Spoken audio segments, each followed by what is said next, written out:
Last class में हमने 9.1 के क्वेश्चन नंबर 5 तक किए थे। आज 5 से आगे वाले क्वेश्चन देखते हैं। क्वेश्चन नंबर 6 देखते हैं क्या दिया आपसे। क्वेश्चन नंबर 6 दिया आपको 1.5 metre tall boy is standing at some distance from a 30 metre tall building. यहां तक पढ़ा होता मैं डायग्राम बनाता हूं।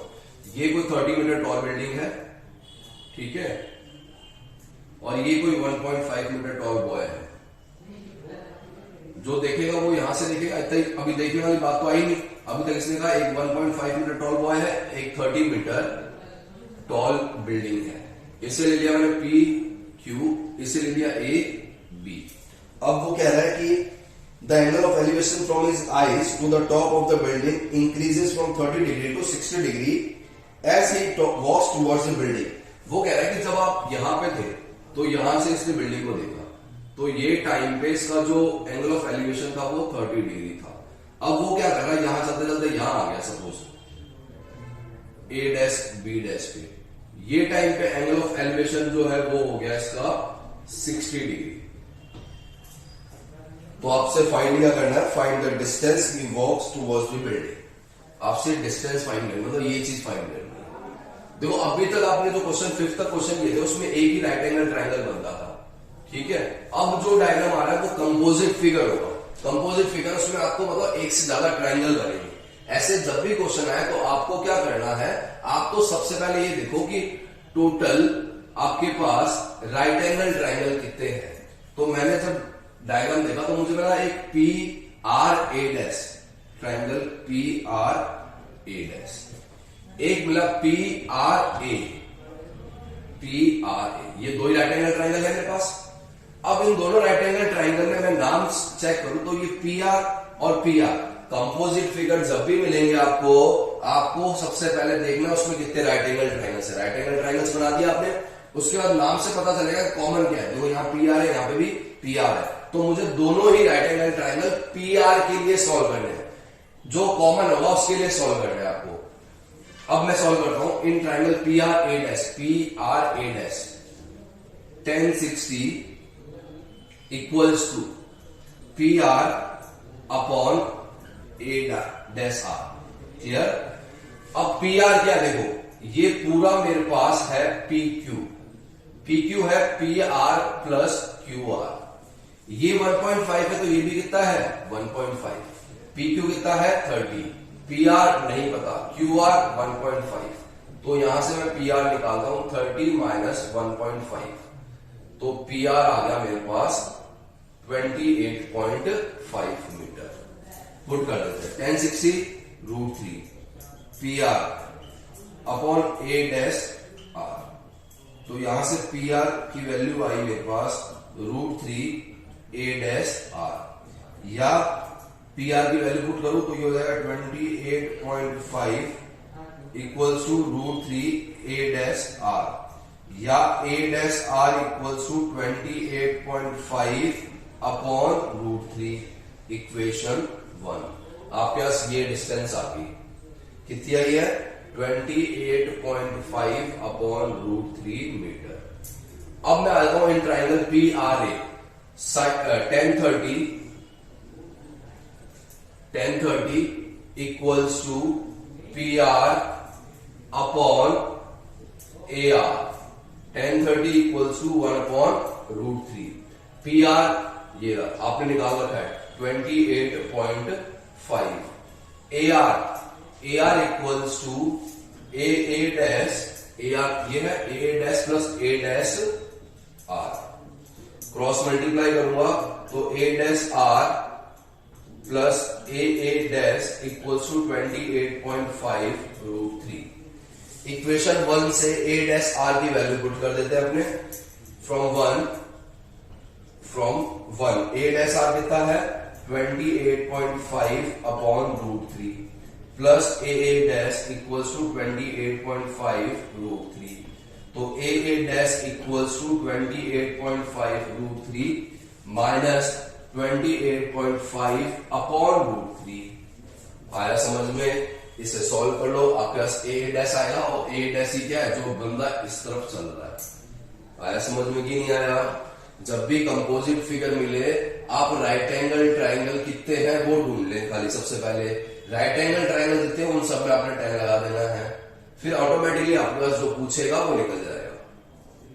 एक और क्वेश्चन देखते हैं अपने, ये था क्वेश्चन नंबर 6। नेक्स्ट देखते हैं अपने क्वेश्चन नंबर 7। क्वेश्चन नंबर 7 क्या दिया आपको,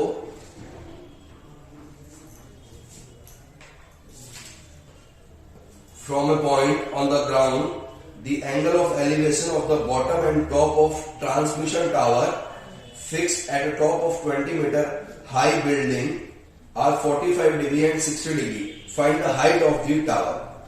अब इसने कहा कि एक कोई बिल्डिंग है, ठीक है, ये सपोज ये कोई बिल्डिंग है ए बी, बिल्डिंग के टॉप पे कोई ट्रांसमिशन टावर लगा हुआ है। आपने देखा होगा काफी बार बिल्डिंग के ऊपर टावर लगे होते हैं, वैसे ये कोई टावर लगा हुआ है सी। अब वो कह रहा है ग्राउंड के किसी पॉइंट से ट्रांसमिशन टावर के टॉप और बॉटम, ये इसका टॉप होगा ये इसका बॉटम होगा,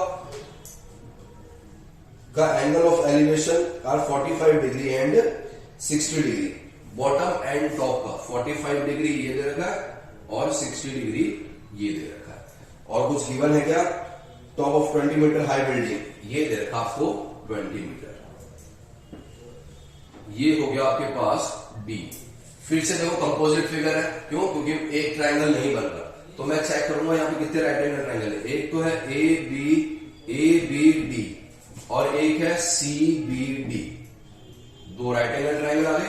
right angle triangle A B D में A B D 1045 equals to A B upon B D. A B 1045 कितना होता है 1, ए बी गिवन है 20 अपॉन बी डी, तो यहां से बी डी इक्वल्स टू कितना आ जाएगा 20 मीटर। ट्रायंगल सीबीडी में आ जाओ आप, ये होगी इक्वेशन 1 मेरे पास। ट्रायंगल सीबीडी, सीबीडी में 1060 equals to CB upon B D. 1060 कितना होता है √3। बीसी क्या है A C plus B A upon BD. BD कितना है आपने निकाला अभी फ्रॉम 120, तो ये हो जाएगा 20√3 equals to A C plus B A 20, तो A C equals to 20√3 minus 20, या A C equals to 20 common ले लिया √3 माइनस 1, ये पूछा था आपसे 20√3 माइनस 1 मीटर। आया समझ में आपको। एक बार आपने डायग्राम बना लिया, उसके बाद आपको कुछ नहीं करना, कंपोजिट फिगर में जितने राइट एंगल ट्रायंगल है वो देख लो, उन राइट एंगल ट्रायंगल से 10 लगा दो, लास्ट आंसर अपने आप आ जाएगा आपके पास। एक और क्वेश्चन देखते हैं, क्वेश्चन नंबर 8। क्या दिया आपको 8 question. A statue 1.6 metre tall stand on the top of a pedestal from a point on the ground. The angle of elevation of the top of the statue is 60 degree. From the same point, the angle of elevation of the top of the pedestal is 45 degree. Find the height of the pedestal. Same वही question अभी जो आपने किया, आपने देखा होगा चौराहे पे जो मूर्तियां लगी होती है, नीचे जो पत्थर लगाता है उससे पेडेस्टल कह देते हैं। ये बना दिया, इस पे कोई स्टैचू है, ये कोई पॉइंट है, इस पॉइंट से इसके टॉप का और इसके टॉप का एंगल दे रखा है आपको। एक दे रखा है शायद 45 डिग्री, दूसरा दे रखा आपको 60 डिग्री, ठीक है, और ये दे दिया इस बार 1.6 मीटर, तो ये फाइंड करना है।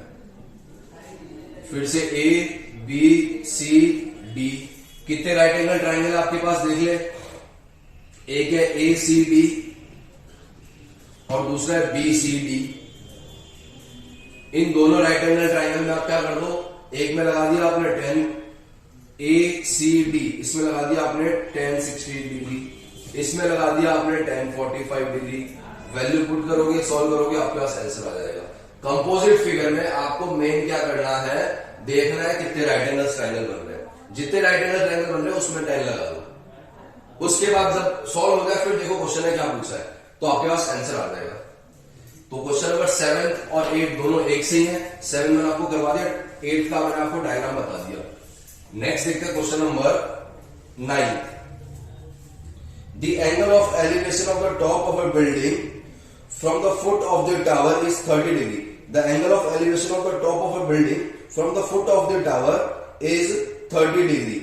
तो एक मैंने बना ली बिल्डिंग, एक बना ली मैंने टावर, ये हो गया राउंड। अब इसने क्या कहा, from the top of the angle of elevation of a top of building from the foot of the tower is, ये रहा टावर का फुट, ये कितना दिया है आपको 30 डिग्री। ये हो गया A B tower, C D कोई बिल्डिंग। फिर इसने दिया from the foot of the tower 30 degree and the angle of elevation of the top of the tower from the foot of the building.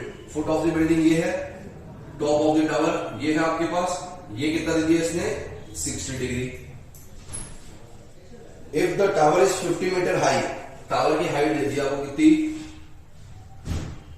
50 metre, find the height of the building, ये आपको नहीं दिया। Question फिर से समझ लो, आपसे उसने कहा एक बिल्डिंग है और एक टावर है, बिल्डिंग टावर के फुट से बिल्डिंग के टॉप का एंगल ऑफ एलिवेशन 30 डिग्री बना दिया, बिल्डिंग के बॉटम से फुट से टावर के टॉप का एंगल ऑफ एलिवेशन 60 डिग्री बना दिया। मैंने कहा जब भी कंपोजिट फिगर हो तो राइट एंगल ट्राइंगल ढूंढो कितने हैं, एक तो है C D B, right angle triangle C D B, एक है right angle triangle A B D. C D B की बात करूं मैं तो C D B tan 30 degree equals to perpendicular C D upon B D. tan 30 कितना होगा 1/√3, C D x जो आपको फाइंड करना है, बी डी पढ़ाई है, तो x इक्वल्स to B D upon √3, equation 1। क्लियर? ए बी डी पे आ जाओ, A B D tan 60 equals to A B upon B D, tan 60 √3, A B कितना आपके पास 50 अपॉन बी डी, तो B D equals to 50 upon √3। आप चाहो तो इसको सिंप्लीफाई करना चाहो तो बी डी इक्वल्स टू √3 से मल्टीप्लाई, √3 से डिवाइड, तो ये हो जाएगा 50√3 अपॉन 3, आगे बी डी, ये होगी इक्वेशन 2। और यहां आपको √3 दिख ही रहा है तो आप भले इसको 50 अपॉन √3 पढ़ा रहने दे। एक्स की वैल्यू निकाल लें from 1 and 2, X equals to B D कितना है 50√3 अपॉन √3, तो एक्स आ गया 50 अपॉन 3 मीटर। एक्स ही क्या थी बिल्डिंग की हाइट। आया समझ में कि नहीं आया? आपसे उसने एक बिल्डिंग और एक टावर दिया था, बिल्डिंग के बॉटम से टावर के टॉप का एंगल ऑफ एलिवेशन, टावर के बॉटम से बिल्डिंग के टॉप का एंगल ऑफ एलिवेशन दे दिया। जब भी कंपोजिट फिगर बने आपको एक ही काम करना है, जितने राइट एंगल ट्रायंगल बने वो राइट एंगल ट्रायंगल पे टैग लगा दो। क्लियर? बाकी देखते हैं नेक्स्ट क्लास में।